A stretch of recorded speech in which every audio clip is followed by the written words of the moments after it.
Boa noite, irmãos. Paz de Jesus.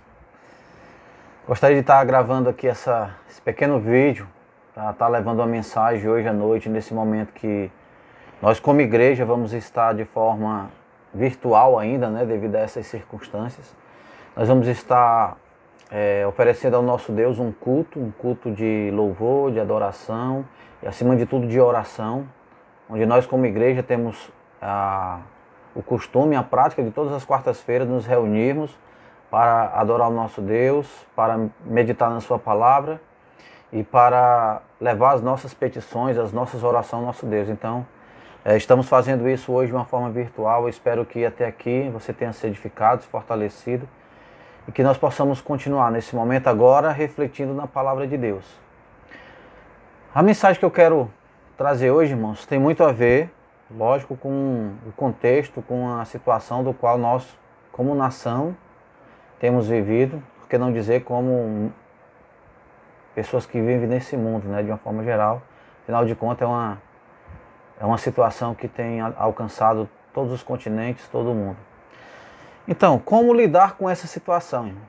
Como enfrentar esses problemas, essas dificuldades e essas lutas que têm se levantado? Eu creio que há, nesse momento, necessidade de 3 atitudes que serão fundamentais para a gente poder passar por essa tormenta, por essa dificuldade. 3 atitudes. A primeira atitude é a atitude de confiança. Sim, confiança. Mas o que é confiança?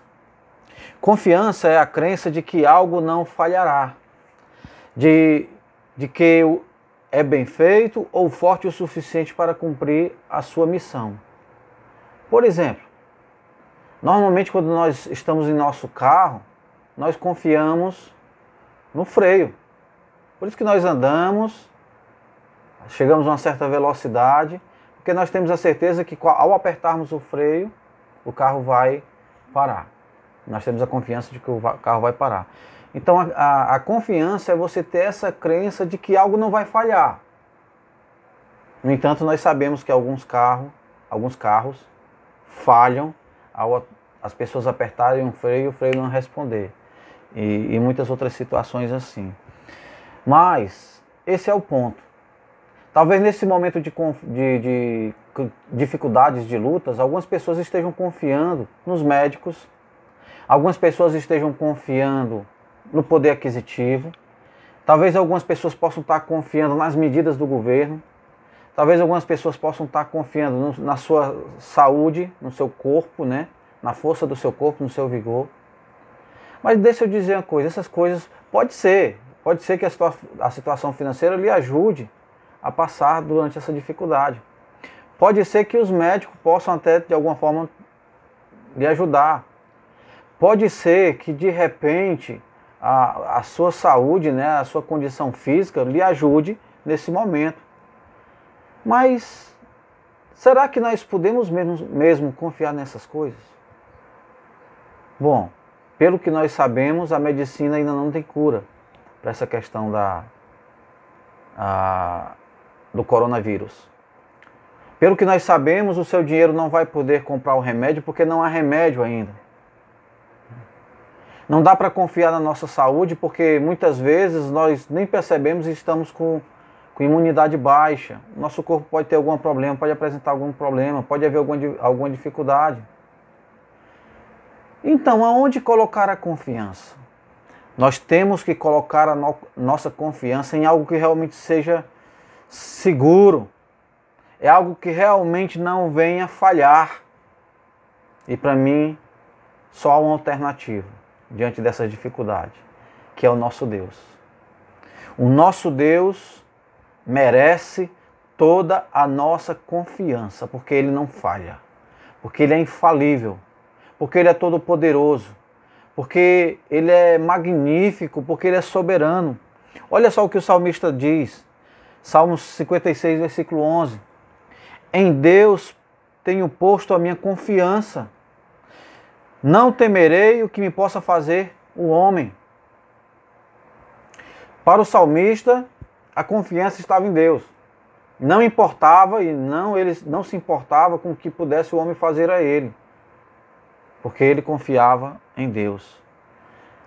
Jeremias capítulo 17 diz o seguinte: bendito o homem que confia no Senhor, cuja confiança é no Senhor. Olha que coisa maravilhosa. E nós vemos várias passagens, vários textos, vários relatos em que, por exemplo, o povo de Israel, naquele beco sem saída, entre o exército de Faraó e na frente do mar, e Moisés estava lá junto com o povo. Onde estava a confiança de Moisés? Na sua força? Na força do povo? No poder para lutar contra o exército? Não. Não estava. A confiança dele estava somente no Deus Todo-Poderoso, que já havia dito para ele: olha, confia em mim, eu sou convosco, eu sou com vocês, eu vou tirar vocês do Egito, eu com braço forte vou libertar vocês do Egito. E foi o que aconteceu.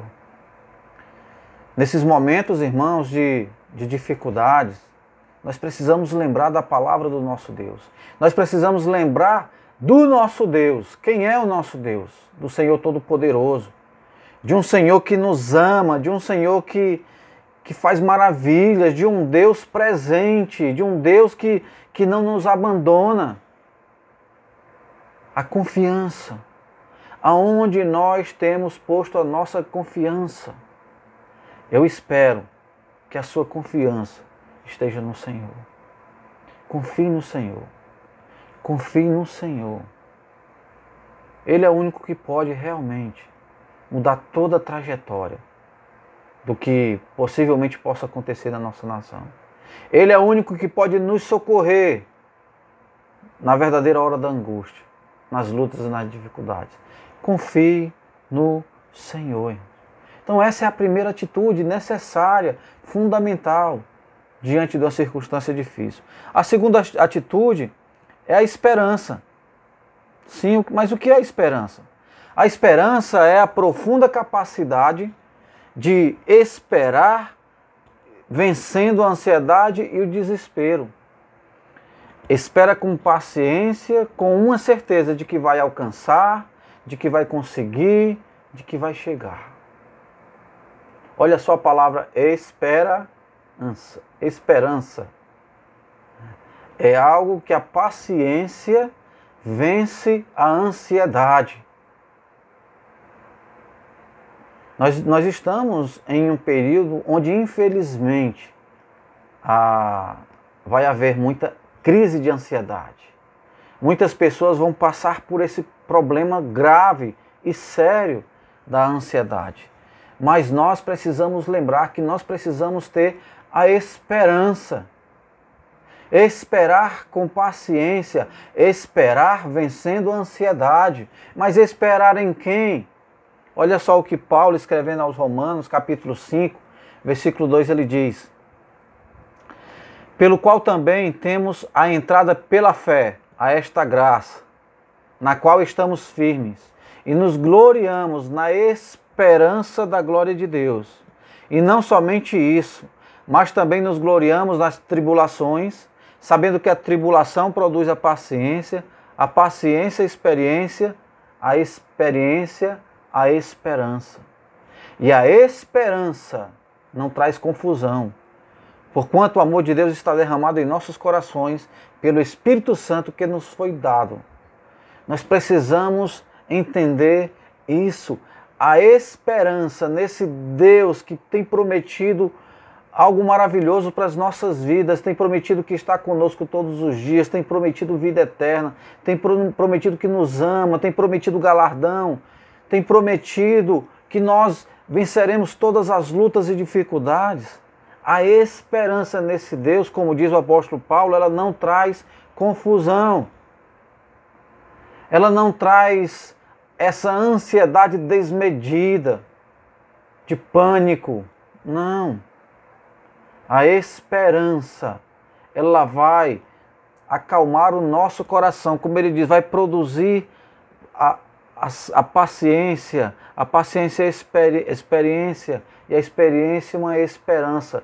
Que tudo isso que nós estamos vivendo, por esse mar revolto ao qual nós estamos passando, que nós possamos estar adquirindo uma capacidade de renovar as nossas esperanças. Que os nossos olhos eles possam estar levantados ao horizonte, tendo a certeza e a convicção de que Deus ele tem reservado algo maravilhoso para mim e para você. Você percebe? É necessário confiança, confiar nesse Deus poderoso, ter a certeza de que Ele está no controle de todas as coisas. E é necessário ter a esperança, porque como Jesus lá em João capítulo 16, versículo 33, vai dizer, no mundo tereis aflições. Jesus ele não anunciou algo falso para nós, ele não trouxe uma esperança falsa, pelo contrário, olha, vocês vão passar por aflições, mas tem de bom ânimo, porque eu venci o mundo. E se Jesus venceu o mundo, ele tem nos trazido junto com a vitória dele, a nossa vitória também. Então nós temos que olhar para esse horizonte, ter essa convicção, ter essa certeza, há uma esperança. E vamos exercitar a nossa esperança, que é saber esperar vencendo a ansiedade. Nesse momento, espere no Senhor. Esse momento, descanse no Senhor. Esse momento, confie no Senhor. Esse momento, renove as suas esperanças. Renove a sua certeza, na sua confiança em o nosso Deus. A terceira atitude que deve haver, só ler mais uma passagem, o próprio apóstolo Paulo, ele falando sobre esperança, ele vai dizer, ora, a esperança que se vê não é esperança, porque o que alguém vê, como esperará? Romanos 8, 24. E o salmista diz, ó minha alma, espera somente em Deus, porque dele vem a minha esperança. Então que nós possamos continuar firmes em nossa esperança, confiando nesse Deus maravilhoso que tem prometido coisas tremendas para nós. Então a terceira atitude, a primeira, confiança, a segunda, esperança e a terceira, fé. Well, Dailson, mas não é tudo a mesma coisa não, isso é não. É não. O autor de Hebreus, ele traz uma definição de fé da seguinte forma. A fé é o firme fundamento das coisas que se esperam. Olha a esperança aí. E a prova das coisas que não se veem. Firme fundamento, ou a convicção, ou seja, a confiança das coisas que se esperam. E a prova das coisas que não se veem. A fé ela vai andar no campo transcendental. Embora ela seja adquirida no campo racional, porque ela vem, como o autor de Hebreus diz, de sorte que a fé vem pelo ouvir, e o ouvir a palavra de Deus. A fé ela é lançada em nossos corações por meio da palavra, que vai nos levar a um despertar racional dessa graça que Deus tem derramado sobre os homens, sobre nós. Nós vamos nos apegar, nós vamos nos passar a crer firmemente nisso. Não porque nós vemos, porque pegamos e apalpamos, não, mas porque nós temos crido na palavra desse Deus poderoso. Nós temos lançado a nossa convicção, a nossa confiança e por quanto isso também a nossa esperança. E aí começa a se trabalhar a questão do campo da fé. A fé é essa certeza, irmão. A certeza num Deus poderoso. De sorte que a fé vem pelo ouvir e ouvir a palavra de Deus. Nós temos ouvido a palavra de Deus? Creio que sim. Até porque um dia nós confirmamos isso através do batismo. Mas é necessário que essa fé ela seja cada vez mais fundamentada, que possamos crescer cada vez mais nessa fé. E como nós podemos crescer na fé? Nos alimentando da palavra de Deus. Porque a fé vem por ela. A fé vem pelo que nós ouvimos de Deus, pela palavra de Deus, o nosso coração e a nossa mente sendo alimentado, a nossa alma sendo alimentada com a palavra de Deus, e aí nós vamos ter uma fé firme, não é uma fé cega, aquela fé que se crê em qualquer coisa, sem você ter uma certeza, sem você ter um raciocínio que você possa pensar sobre aquilo. simplesmente você vai crer porque outros estão dizendo, ou uma fé supersticiosa, porque você vai passar a ver por causa de vai passar a crer por causa de superstições. Porque, eu fiz isso, deu certo, eu fiz aquilo, deu certo. Fulano disse que desse jeito aqui ele fez e deu certo. E se botar isso, e se fizer aquilo. Essa fé, não, é uma fé morta. É uma fé morta. A fé verdadeira, que vem pela palavra de Deus, vai nos levar a um crescimento espiritual, a uma vida onde nós vamos passar a viver no transcendental. A crer nesse Deus transcendente, a entender as coisas espirituais, a ter discernimentos espirituais e não só viver sobre essas coisas temporais, materiais e passageiras. A 1 Coríntios, capítulo 2, versículo 5, o apóstolo Paulo vai dizer: para que a vossa fé não se apoiasse em sabedoria dos homens, mas no poder de Deus. Porque é aí onde a nossa fé ela deve estar apoiada. Não é no conhecimento, não é na força, não é na capacidade do homem. É em Deus, é no poder de Deus, é em como Deus age através dos séculos. É como Deus age em nossa vida e através da nossa vida. Crer. Ter essa fé, uma fé inabalável, uma fé inabalável. E uma fé viva. O presbítero Tiago, no capítulo 2, versículo 17, ele vai dizer, porque a fé sem obra, ela é morta. A fé sem obra, ela está morta em si mesmo. Portanto, essa fé que veio pelo ouvir, que transformou o nosso coração, que nos despertou para uma vida em Cristo, essa fé ela tem que ser atuante. Atuante como, Adailson? Indo para a igreja todo domingo, orando todo dia, orando três vezes por dia, praticando o jejum? Não. Podemos fazer essas coisas, mas essa fé é atuante quando essa fé me leva a entender o propósito da minha vida para com Deus. Viver na prática do amor, na prática da compaixão, na prática da misericórdia, na prática na prática das boas obras, na prática da honestidade, da integridade, da pureza, de uma vida santa. Como Pedro, em 1 Pedro, capítulo 1 vai dizer, sede santos, porque eu sou santo. Pela fé nós fomos chamados a servir um Deus santo. Portanto, a nossa fé vai nos levar a viver uma vida em santidade.